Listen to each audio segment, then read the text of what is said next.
Hello my dear students, good afternoon. Welcome to lucky education. आज आपका topic जो मैं स्टार्ट कराने जा रहा हूँ वो है वर्ब, यानी कि क्रिया। और मैं यदि इसको ये भी कह दूँ कि verb is the heart of English, कि जो क्रिया होती है वो इंग्लिश का दिल होती है, हार्ट होती है, तो ये गलत नहीं होगा। पहले भी मैं कह चुका हूं, फिर मैं आपसे कह रहा हूं, एक सेंटेंस अपना अर्थ कंप्लीटली सब्जेक्ट वर्ब ऑब्जेक्ट को मिला के भी दे सकता है, और एक वर्ब अपने आप में अकेली भी पूरा अर्थ दे देती है। उसके लिए सब्जेक्ट ऑब्जेक्ट की जरूरत नहीं पड़ती है। तो यहां पर आज आप देखेंगे कि कुछ ऐसा आज होने वाला है जो शायद अभी तक ना तो आपने समझा होगा, और शायद आज के टॉपिक के बाद आपको अंदर से एक अलग तरीके का एक कॉन्फिडेंस आ जाएगा कि यहाँ हम कहाँ गलत थे, आज तक हमें इंग्लिश से डर क्यों लगता था, कहाँ हमसे गलती हो गई कि हम चीज़ों जो कंसेप्ट थे उनको समझ नहीं पाए। आज जो मैं समझाने जा रहा हूँ बिल्कुल अटेंशन के साथ उसको आप जब इस वीडियो को देखें तो बिल्कुल अटेंशन आपकी 100% इस टॉपिक पर रहनी चाहिए। हो सकता है कि आपकी लाइफ में एक ट्रांसफॉर्मेशन आ जाए, एक बदलाव आ जाए, और आपको ये पता चल जाए कि सही इंग्लिश कैसे तो बोली जाती है, और सही इंग्लिश कैसे लिखी जाती है, और सही इंग्लिश कैसे पढ़ी जाती है। ये आपकी लाइफ में एक टर्निंग पॉइंट भी हो सकता है, इन माई ओपिनियन। जैसा मैं सोचता हूँ, हो सकता है बहुत से स्टूडेंट्स ऐसे भी होंगे, मैं ये नहीं कहता नहीं पढ़ा होगा, मैं पहले भी कहता आया हूँ, मेरा किसी से कोई वो नहीं है, मैं अपने हिसाब से पढ़ाता हूँ। हो सकता है आप में से कुछ स्टूडेंट्स ऐसे भी होंगे जिन्होंने इस तरीके से वर्ब्स को पढ़ रखा होगा। मैं यदि बात करूँ कि कितने प्रकार की वर्ब्स होती हैं, तो अब आप स्टेप बाय स्टेप यहाँ पर देखेंगे कि वास्तव में एक वर्ब का अपने इंग्लिश के अंदर क्या रोल होता है, ये आज आपको पता चल जाएगा। और काइंड्स में कितने प्रकार की होती हैं, क्या होता है क्या नहीं होता है, कई तरीके के डाउट्स जो आपके मन में चले आ रहे हैं वो सब एक के बाद एक क्लियर होने वाले हैं। सबसे पहले जो सबसे इम्पोर्टेंट वर्ब के बारे में वो मैं बता रहा हूँ आपको, फिर स्टेप बाय स्टेप मैं आपको लेके चलूँगा काइंड्स ऑफ वर्ब्स में। ठीक है, आज वो चीज़ मैं समझाने जा रहा हूँ जिससे आपको सही और गलत में अंतर पता चल जाएगा। स्टार्ट कर रहा हूँ टॉपिक को। यहां पर आप देख रहे हैं sentence, subject verb object complement adverbs. ठीक है, यहां पर मैंने टॉपिक लिखा है basic elements of a sentence, यानी कि बेसिक एलिमेंट्स कौन कौन से हैं ये सब। इसमें से ये मैंने आपको कराई दिया, ये मैंने आपको करा दिया। ठीक है, आज मैं किसको स्टार्ट करा रहा हूं, वर्ब को। तो देखिए मैंने यहां पर क्या लिखा है, वर्ब, यानी कि क्या मतलब होता है इसका, क्रिया। आपके हिंदी में भी टॉपिक है और हिंदी वाले सर भी आपको इस टॉपिक को पढ़ा चुके हैं, लेकिन कंपैरिजन हिंदी इंग्लिश का आपस में करने की कोशिश मत करना, नहीं तो उलझ जाओगे। कुछ सिमिलरिटीज होती हैं तो कुछ डिससिमिलरिटीज भी होती हैं, ये आप ध्यान रखना। इस चीज़ को मिलाना मत, मिक्स मत करना, इंडिविजुअल समझना। हिंदी अपनी जगह होती है लैंग्वेज, इंग्लिश अपनी जगह, संस्कृत अपनी जगह है। वर्ब की डेफिनेशन क्या होती है सबसे पहले ये समझना बहुत जरूरी है, और मैं इनडायरेक्टली आपको बता भी चुका हूं कि वर्ब की डेफिनेशन क्या होनी चाहिए, लेकिन आज मैं आपको डिटेल में बता रहा हूं कि वास्तव में क्या डेफिनेशन होती है। मैंने लिखा है यहां पर, a verb is a word that tells और asserts something about a person और थिंग। इन दोनों का मतलब ही लगभग सेम होता है। टेल्स माने तो बताना होता है, asserts की बात करें तो एक होता है डीप नॉलेज, यानी बहुत गहराई से बताना। asserts का आप देखोगे तो एक तरीके से आपको assert कर देना, पूरी तरीके से आपको बता देना या समझा देना। समथिंग तो क्या मतलब हुआ कि ये वर्ब जो होती है एक ऐसा शब्द होती है जो टेल्स और एसर्ट, जो हमें बताती है और बहुत डीपली हमें जानकारी दे देती है समथिंग, कुछ कुछ जानकारी देती है किसके बारे में, अबाउट अ पर्सन और थिंग। अब ये यहां पर आपका काम होता है शुरू, किसके बारे में जानकारी देती है, यहां पर आप देखें जरा किसके बारे में जानकारी दे रही है, पर्सन और थिंग। एक छोटा सा एग्जांपल रिपीट कर रहा हूं, क्या जानकारी देती है समझ में आपके आ गया होगा, फिर भी बता देता हूं इसको स्टार्ट करने से पहले। यहां पर इसकी डेफिनेशन मैंने हिंदी में लिख दी है आपकी उसके लिए, सुविधा के लिए, कि आप इसके अलावा यदि आपके मन में कोई डाउट है तो इसको भी आप आराम से समझ लें। ठीक है, कि वर्ब यानी क्रिया एक ऐसा शब्द होता है जो किसी व्यक्ति या वस्तु के बारे में कुछ बताता है। कैसे बताता है, थोड़ा सा हल्का साइड में देख लें जरा, देखें जरा ध्यान से, बता चुका हूं पहले, चलो यहां लिख देता हूं आपके लिए, देखिए जरा।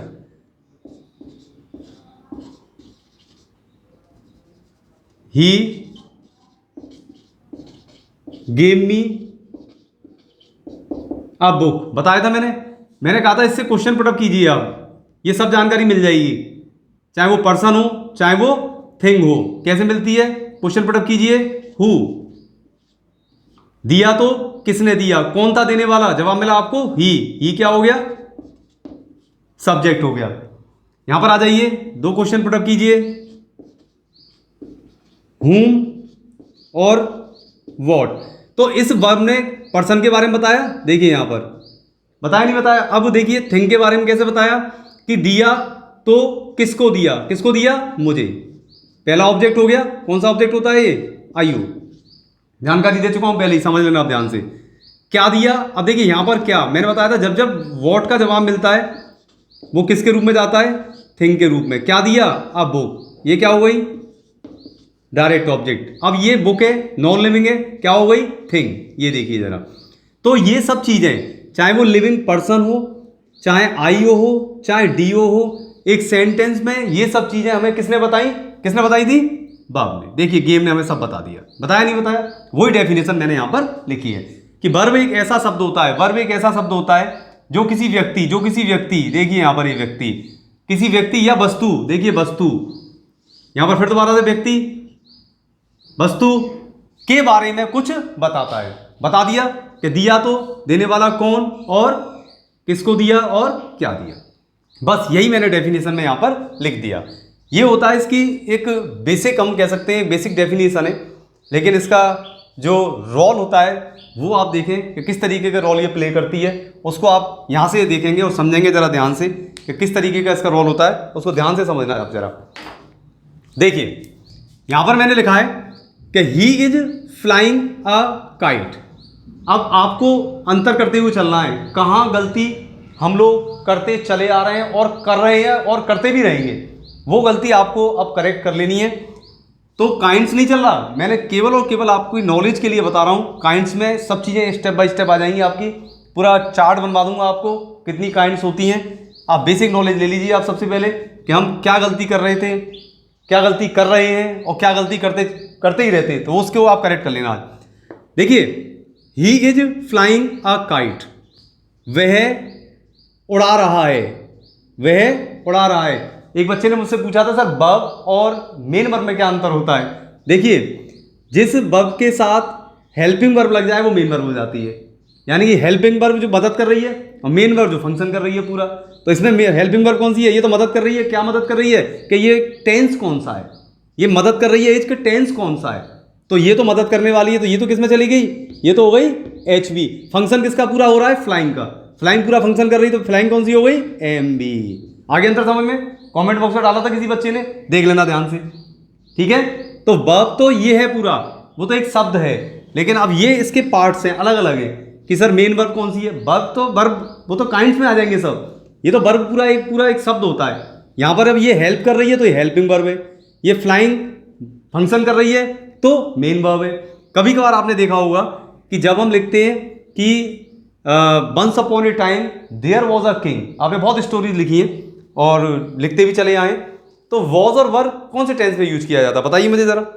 आप कहोगे सर पास्ट कंटिन्यूअस में हम वाज और वर्ब यूज करते हैं, तो फिर यहां पर कौन सा टेंस हुआ कि once upon a time there was a king. Was क्या है, वॉज की क्या नेचर है यहां पर।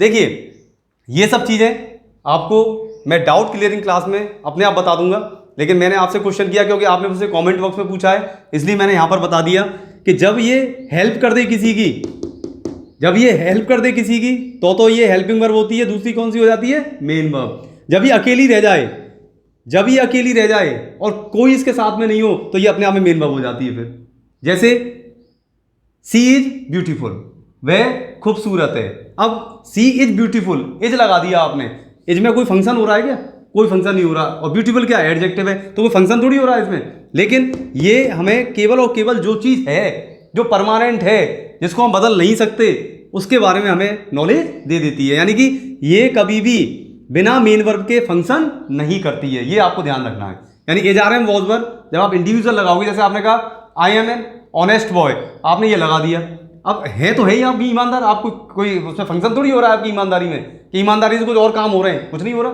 आप है ईमानदार। आपके आपने डिस्क्राइब कर दिया। कहने का मतलब क्या हुआ कि जब ये वर्ब मेन वर्ब के साथ आ जाती है तो हेल्पिंग वर्ब हो जाती है, जब ये अकेली रह जाती है तो ये डेस्क्रिप्टिव वर्ब हो जाती है।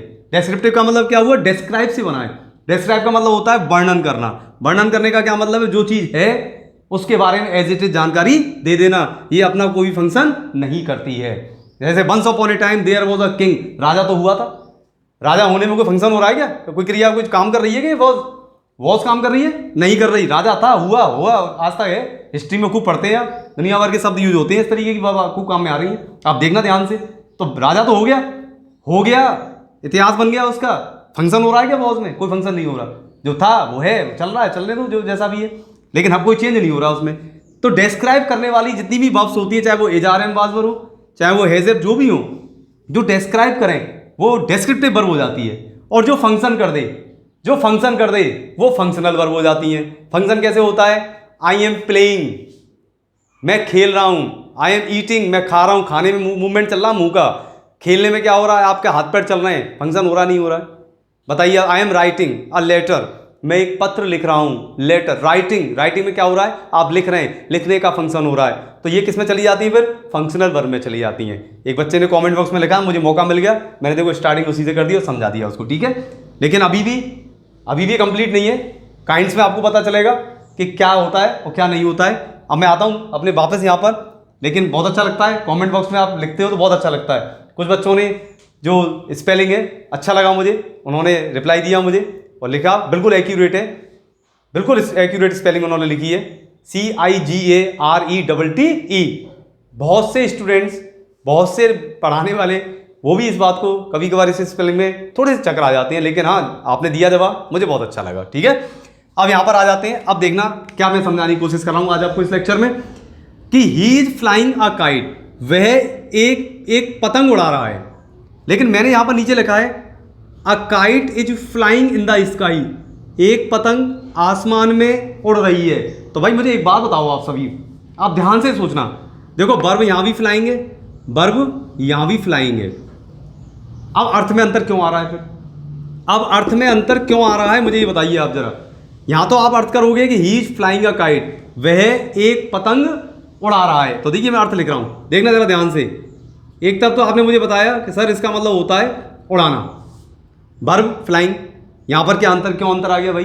यहाँ पर मैंने पूछा कि इसका अर्थ कीजिए, तो बच्चे तुरंत कहते हैं a kite is flying in the sky, एक पतंग उड़ रही है, कहाँ पर, इन द स्काई, आसमान में उड़ रही है। तो भाई मुझे अंतर बताइए जरा, उड़ाना और उड़ना, क्यों हुआ ऐसा, आप बताइए मुझे जरा। उड़ाना और उड़ना वर्ब एक ही है, यहाँ फ्लाइंग, यहाँ भी फ्लाइंग, यहाँ भी एज, यहाँ भी एज, तो फ्री अंतर किस बात के हो, ये बताइए मुझे, इसका आंसर मुझे चाहिए आपसे, ये क्यों हो रहा है, बताइए आप जरा, क्या अंतर है। अब यदि आपको पता नहीं है तो आप देखिए क्या गलती करोगे आप, क्या गलती इससे हो जाती है कि यहाँ पर यदि किसी को पता नहीं है तो वो तो हो सकता है उड़ना ही इसका अर्थ, he is flying a kite, वह एक पतंग उड़ना मतलब कन्फ्यूजन, क्योंकि उसको ये कंसेप्ट पता नहीं कि ऐसा होता क्यों है, ठीक है ना। चलो मैंने ये आपको बता दिया, ही is flying a kite is flying in the sky.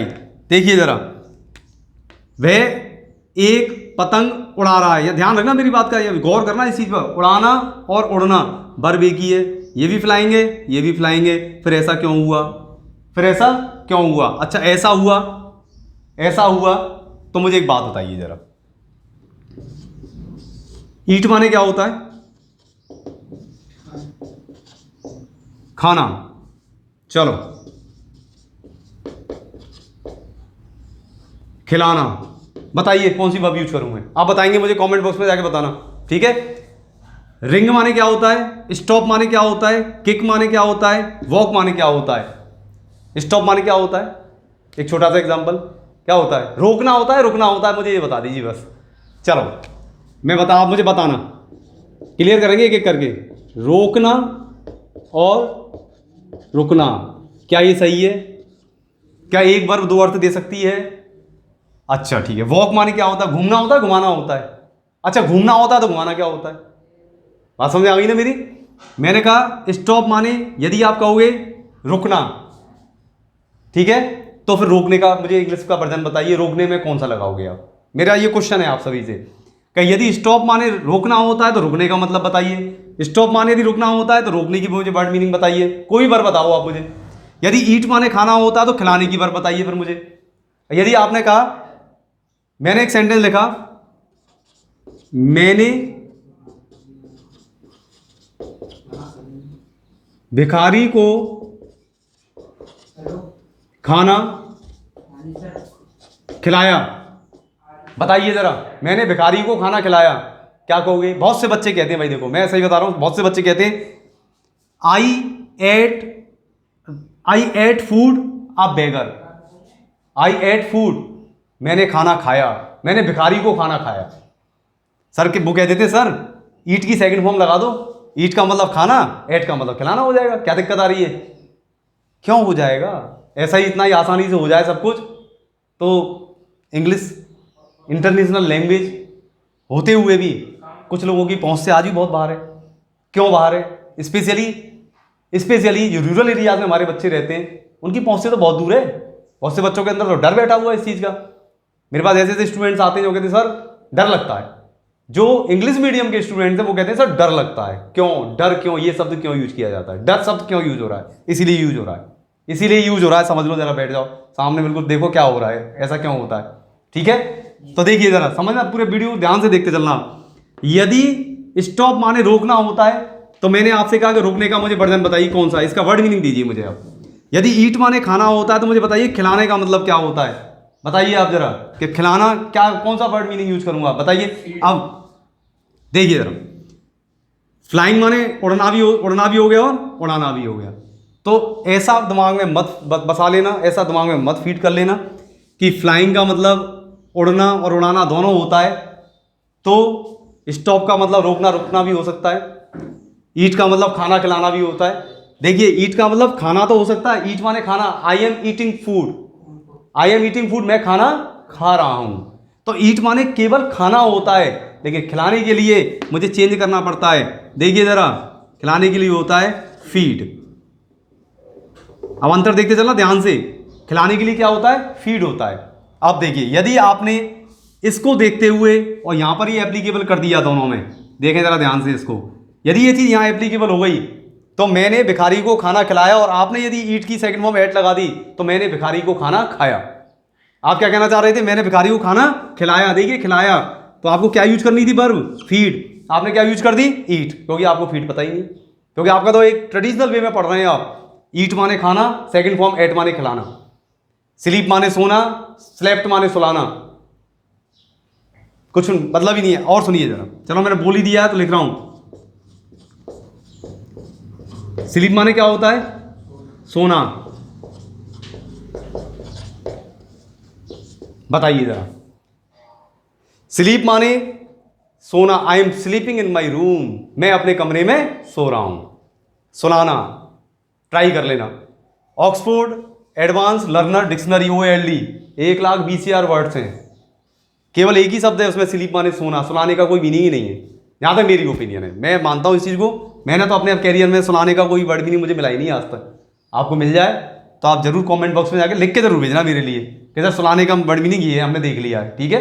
एक तो ये मुझे बताना, ठीक है, ध्यान से बताना इस चीज को कि सर सुलाने का वर्ड मीनिंग हमें मिल गया है। क्योंकि आप देख रहे हैं अपन, फ्लाइंग माने उड़ना उड़ाना दोनों है, लेकिन खाना खिलाना का मतलब अलग अलग हो गई दोनों। अंतर समझ में आ गया होगा मैं क्या कहना चाह रहा हूं, कि हर एक पर्टिकुलर वर्ब दोनों अर्थ नहीं दे सकती, दोनों अर्थ नहीं देगी। आपके मन में यदि ऐसा हो रहा चल रहा है तो इसको मन से निकाल लेना। ये ऐसे संभव नहीं हो सकता है, क्योंकि देखिए यहाँ ये संभव हुआ है लेकिन वहां पर ये संभव नहीं हो पाया, यहाँ फेल हो गया नियम हमारा, ईट माने खाना तो फीड माने खिलाना। अब ये सब उल्टा सीधा हो गया। हाँ, ये मैंने लिख दिए, इसके बाद अपन थोड़ा डिस्कस कर लेंगे इस पर।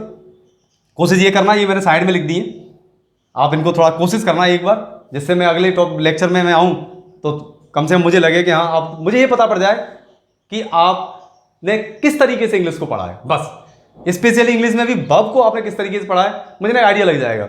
मुझे इसका जवाब जरूर देना, इसका जरूर देना जवाब, क्योंकि मुझे आज तक इसका वर्ड मीनिंग नहीं मिला है। शायद आप मुझे बता दें, शायद अच्छा लगेगा, क्योंकि टीचर्स आर ऑलवेज लर्नर, हम आपसे सीखते हैं, हम आपको क्या सिखा रहे हैं। ठीक है, तो स्लीप माने सोना सुलाना मुझे नहीं मिला है ऑक्सफोर्ड के अंदर, 1,20,000 में तो मुझे मिला नहीं है, हो सकता है 1,21,000 कोई हो तो मुझे जरूर बताना इस चीज़ को। ठीक है, तो ये आप देखें, इनको भी आप थोड़ा मुझे जरूर बताना कि इसका हिंदी अर्थ क्या होता है, रिंग का मतलब क्या होता है, स्टॉप का मतलब कौन सा होता है, एग्जैक्ट किक का मतलब कौन सा होता है, वॉक का मतलब क्या होता है। हिंट मैंने आपको दे दी कि हमेशा इस पैटर्न पे मत चले जाना कि ये पैटर्न इसमें फॉलो हो जाए, ये संभव नहीं है।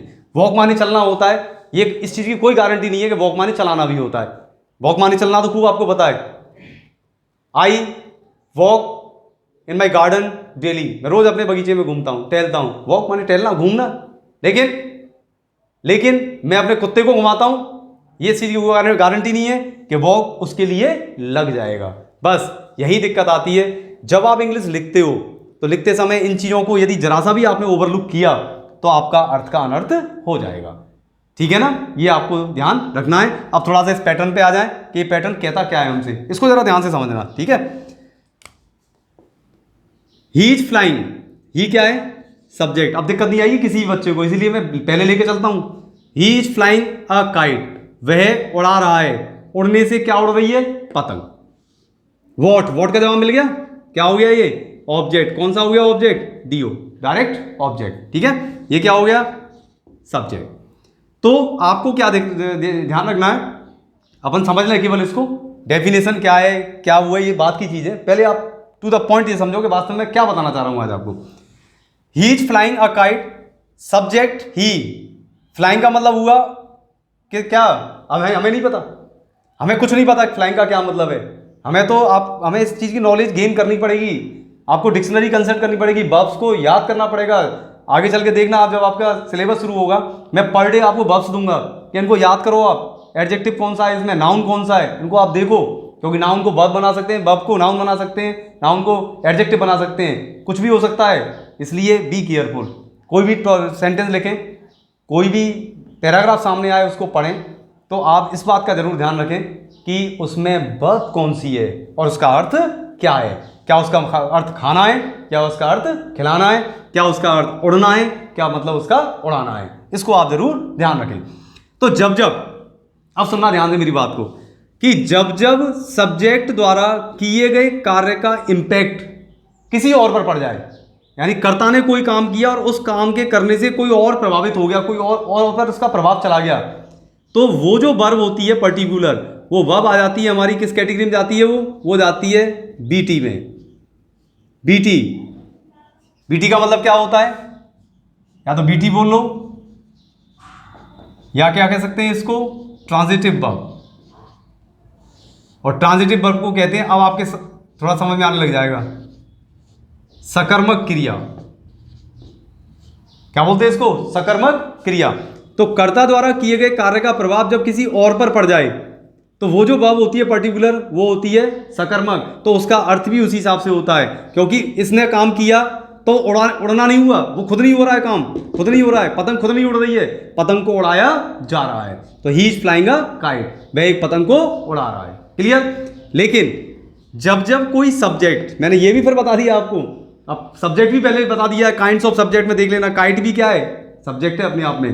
तो जब कोई सब्जेक्ट के द्वारा, जब किसी सब्जेक्ट के द्वारा कोई भी काम किया जाए, तो काइट ने किसका काम किया है, यहां पर देखो जरा, यहां पर काइट ने काम किया है उड़ने का, किया नहीं किया है, और उड़ने के बाद उसका जो इंपैक्ट है वो किसी पर गया ही नहीं, उसका इंपैक्ट किसी और पर ना जाकर वापस उसी पर आ गया। तो देखें जरा, a kite is flying in the sky, वापस आ गए यहां पर, काइट उड़ रही है, यानी काइट के उड़ने का प्रभाव किस पर पड़ रहा है, ये बताइए। काइट के उड़ने का प्रभाव किस पर पड़ रहा है, पतंग के उड़ने से कौन उड़ रहा है, पतंगे उड़ने से कौन उड़ रहा है? पतंगी उड़ रही है ना, यानी कौन का मतलब वापस इंपैक्ट खुद पर आ जाना। लेकिन उसके उड़ाने से क्या उड़ रहा है? इसमें जवाब मिला कौन, इसमें जवाब मिला क्या का मतलब क्या हो गया? ऑब्जेक्ट। अर्थ क्या हो गया वर्ब का? उड़ाना। और यहां पर जैसी अर्थ आया फ्लाइंग, वर्ब वही है, देखें ध्यान से। लेकिन इसने काम किया है क्या? उड़ने का। अब इससे कोई चीज प्रभावित नहीं हुई, इसने काम किया उड़ने का, उड़ने से ये वापस यहां पर आ गई। अच्छा एक बात बताइए, आपके सोने से नींद किसकी पूरी होती है बताओ आप? यदि मैंने कहा कि मैं अपने कमरे में सो रहा हूं, I am sleeping in my room, आपके सोने से नींद किसकी पूरी हुई? आपकी खुद की हुई ना, किसी और पर प्रभाव तो नहीं पड़ा। आपने कहा मैं मैदान में बहुत तेजी से दौड़ रहा हूं, दौड़ने से थकान किसको हो रही है? मुझे तो हो रही है भाई थकान, कि किसी और को हो रही है? मेरे दौड़ने से किसी के दूसरे के पैर थोड़ी दुख रहे हैं, मेरे तो दुख रहे हैं। तो ये जितनी भी वर्ब्स होती हैं जिसमें सब्जेक्ट के द्वारा जो काम किया जाता है उसका इंपैक्ट वापस खुद पर आ जाए, तो ये सभी वर्ब्स क्या होती हैं? आप देखिए कौन सी होती है। इसको हम नाम दे देते हैं बी आई, इसका नाम हो जाता है बी आई। यहां लिख रहा हूं इंट्रांजिटिव वर्ब।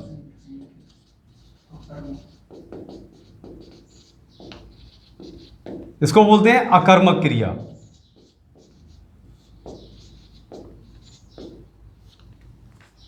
अब आपको यह ध्यान क्यों रखना है कि जब जब आप कोई सेंटेंस लिखें सबसे पहले यह पता कर लें कि वर्ब जो हम यूज करने वाले हैं उसका अर्थ क्या है। उसका अर्थ देखिए जरा, एक और सेंटेंस में लिख रहा हूं, समझना जरा ध्यान से।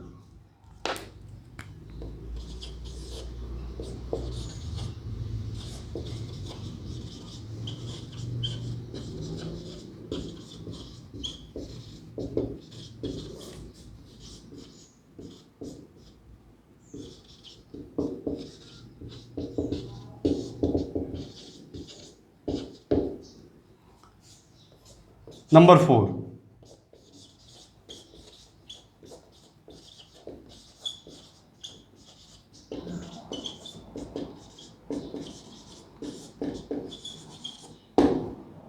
ठीक है। देखें, the farmers are growing crop in their fields. किसान उगा रहे हैं। आप देखिए किसानों ने काम किसका किया? ग्रो का। अब हमें नहीं पता कौन सी है वर्ब, मुझे नहीं पता। किसानों ने काम किया केवल उगाने का, मुझे नहीं पता उगाने का किया या उगने का काम किया, मुझे नहीं पता। लेकिन किसानों ने कुछ काम किया है, वो काम किस में आया? जैसे आपकी इस वर्ब में पहुंचा तो इसका इंपैक्ट किस पे गया? सीधा क्रॉप पर। तो क्या मतलब हुआ? The farmers are growing crop in their field. किसान अपने खेतों में फसल, अब इन्होंने काम किया उगाने का, उगने से क्या उग गई? फसल उग गई। यानी इन्होंने किया काम किसका? उगाने का। क्या उग गई? फसल उग गई। कहने का मतलब क्या हुआ कि किसान अपने अपने खेतों में क्या कर रहे हैं? फसल उगा रहे हैं। अर्थ क्या आया? उगाना। ठीक है। वर्ब कौन सी हो गई? बीटी। वर्ब ट्रांजिटिव कह लो या ट्रांजिटिव वर्ब। शॉर्ट में जब लिखते हैं तो हम बीटी लिख देते हैं, इसको वर्ब ट्रांजिटिव। ठीक है। किसानों ने काम कर दिया अपना, किस पे पहुंच गया? इंपैक्ट क्रॉप पे। ये उग गई, ये रही। क्या हो गई? ऑब्जेक्ट हो गई। हो गई नहीं हो गई? ऑब्जेक्ट मिलते ही किस में चला गया? किस में गई? ये बीटी में चली गई। ठीक है। अभी इसका कंक्लूजन देने वाला हूं मैं बहुत जल्दी, अब बिल्कुल अपने दिमाग में फिट कर लेना। The crop is growing in the field. फसल खेत में उग रही है। देखना भैया, सब्जेक्ट देखो जरा। फसल ने काम किया ग्रो करने का, मुझे अर्थ नहीं पता क्या क्या बोलेंगे हम, मुझे नहीं पता। यहां तो उगाना हो गया, यहां क्या है? यहां भी उगाना कर दो। तो उगाने से क्या देखना क्या अर्थ निकलेगा? The crop is growing in the field. Crop फसल उगा रही है। फसल ने काम किया किसका? उगने का, क्योंकि इसका इंपैक्ट वापस खुद ही पे आ गया ना। देखिए जरा, the crop is growing in the field. फसल खेत में उग रही है, यानी फसल के उगने का इंपैक्ट वापस किस पर आया है? फसल पर आया है। तो ये वर्ब किसमें चली गई? वर्ब देखो, ये भी ग्रो है, वर्ब ये भी ग्रो है, ये भी वर्ब ग्रो है, ये भी ग्रो है, लेकिन अर्थ में अंतर क्या आ गया? इसका मतलब उगाना, इसका मतलब क्या हो गया? इसका मतलब हो गया उगना। उगते ही ये किस में चली गई? बी आई में, वर्ब इंट्रांजिटिव में, यानी अकर्मक क्रिया। कंक्लूजन सुनना जरा ध्यान से, पहले आप देख लें जरा इसको। कंक्लूजन में जा रहे हैं अपन। कर्ता द्वारा किए गए कार्य का प्रभाव जब जब किसी और पर पड़ जाए, तो पढ़ा आपने हिंदी में भी होगा, वर्ब कौन सी कहलाती है? सकर्मक क्रिया कहलाती है। और सकर्मक जानकारी लेनी हो तो हिंदी वाले सर को कमेंट बॉक्स में जाके पूछ लेना, ठीक है। मैंने कहा था कंपैरिजन मत करना बिल्कुल भी, क्लियर। अकर्मक क्या कहती है कि जब जब सब्जेक्ट कोई काम करे उसका इंपैक्ट वापस खुद ही पर आ जाए। लेकिन अब अंतर देखना, हिंदी इंग्लिश में अंतर बताता हूँ आपको क्या इंपॉर्टेंट है, उसको ध्यान से अपने दिमाग में फीड करना, दिखाऊंगा नहीं, ओरली बोल रहा हूँ केवल। सबसे खास बात क्या होती है कि जब जब सकर्मक क्रिया जो होती है, जब जब उसका वाक्य में प्रयोग होता है तो सकर्मक क्रिया अपने साथ कभी भी प्रपोजिशन नहीं लेती। ये खास बात है, ये उसका सबसे इंपॉर्टेंट चीज यही है। हम प्रपोजिशन अनाप शनाप लगाते चले जाते हैं, अच्छा ऊपर ऑन लगा दे, नीचे अंडर लगा दो, दाएं बाएं ये लगा दो, सब लगा दो। लेकिन कहना क्या है कि जब किसी सेंटेंस में आई वर्ब यदि ट्रांजिटिव है, सकर्मक है, तो वो अपने साथ कभी भी प्रपोजिशन नहीं लेगी। कंडीशन आगे सुनो, जब तक कि प्रपोजिशन उसके साथ फिक्स ना हो। बात समझ आएगी, पहला कंक्लूजन, पहली पते की बात, शानदार चीज, ठीक है। दूसरी बात, इंट्रांजिटिव वर्ब, अकर्मक क्रिया कभी भी बिना प्रपोजिशन के नहीं आती। जब जब अकर्मक क्रिया आएगी तो वो अपने साथ प्रपोजिशन लेगी। देखिए यहां पर आ रहा इन, यहां पर भी आ गया इन द स्काई, यहां पर भी इन द फील्ड आ रहा है। अब आप कहोगे सर एक छोटा सा एग्जांपल तो दे दो जिससे पता पड़ जाए कि क्या होता है। अच्छा सुनो जरा ध्यान से,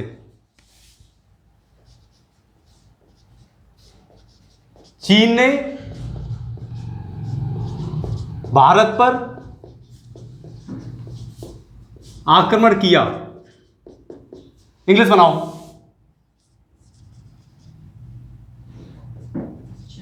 China attacked on India. Perfect example है, बहुत सारे हैं, पहले इसको समझ लो जरा ध्यान से। कई बच्चों से पूछा, कई बार पूछा, हमेशा एक ही जवाब मिला, China attacked on India. On क्यों लगाया? क्योंकि यहां पर आ रहा था, कुछ नहीं देखा, केवल ये देख लिया पर आ रहा है, लगा दो ऑन। पर मेज पर, कुर्सी पर ऑन लगाते चले जाओ, आंख बंद करके, एग्जामिनर चेक कर देगा कॉपी आराम से, कोई दिक्कत नहीं है। फिर कहते साहब नंबर नहीं आए, पता नहीं बहुत अच्छा लिख के आए थे। चाइना ने काम किया अटैक करने का। अटैक किस पर हुआ? इंडिया पर। वर्ब कौन सी हो गई? ये सब्जेक्ट हो गया, इस पर इसने अटैक किया, अटैक हुआ किस पर? इंडिया पर। यहां देखो जरा, यहां डीओ पे, इस पे आइए जरा। जब एक बात बताइए, जब अटैक करने से किस पर प्रभाव पड़ा? इंडिया पर। तो इंडिया तो ऑब्जेक्ट हो गया ना, इंडिया ऑब्जेक्ट होते ही ये वर्ब किस में चली गई? बीटी में। और मैंने क्या कहा था अभी, वर्ब ट्रांजिटिव अपने साथ प्रपोजिशन तब तक नहीं लेती जब तक कि फिक्स ना हो, और अटैक के साथ डिक्शनरी के अंदर कोई प्रपोजिशन फिक्स नहीं है, इसलिए ऑन नहीं आएगा। चाइना अटैक्ड इंडिया, समझ में आ गई बात? हाँ, यदि अटैक के साथ प्रपोजिशन फिक्स होता तभी इसका अर्थ निकल रहा होता, तो मैं मान लेता कि हम प्रपोजिशन लगा सकते हैं, लेकिन फिक्स नहीं है। इसलिए यदि आपने गलती से भी ऑन लगाया और कभी लगाया हो तो आप मान लीजिए आप बिल्कुल गलत हैं। इसलिए कभी भी सकर्मक क्रिया यानी ट्रांजिटिव वर्ब में आप प्रपोजिशन लगाएं तो 10 बार सोच लें पहले कि ये बीटी है, फिक्स है या नहीं प्रपोजिशन इसके साथ। जब फिक्स हो तभी इसके साथ आप प्रपोजिशन लगाएं। अब एक एग्जांपल उसका भी दे देते हैं। अब आपके मन में चल रहा होगा, मन में चल रहा है कि सर इसका एग्जांपल उसका दे दो, प्रपोजिशन कौन सा फिक्स होता है। चलो दे देते हैं एक एग्जांपल, ठीक है। देखो जरा, तो मेरे प्यारे बच्चों, माय डियरेस्ट स्टूडेंट्स, शायद कुछ समझ में आ रहा होगा। तो आपके मन में एक चल रही हुई, सर एक एग्जांपल उसका दे दो, क्योंकि तुरंत आप कमेंट बॉक्स में लिख दोगे एक झटके में, सर बताया नहीं आपने एग्जांपल। देखिए लिखा नहीं है, जो दिमाग में आ जाए वो लिख दूंगा, इसलिए देखें जरा।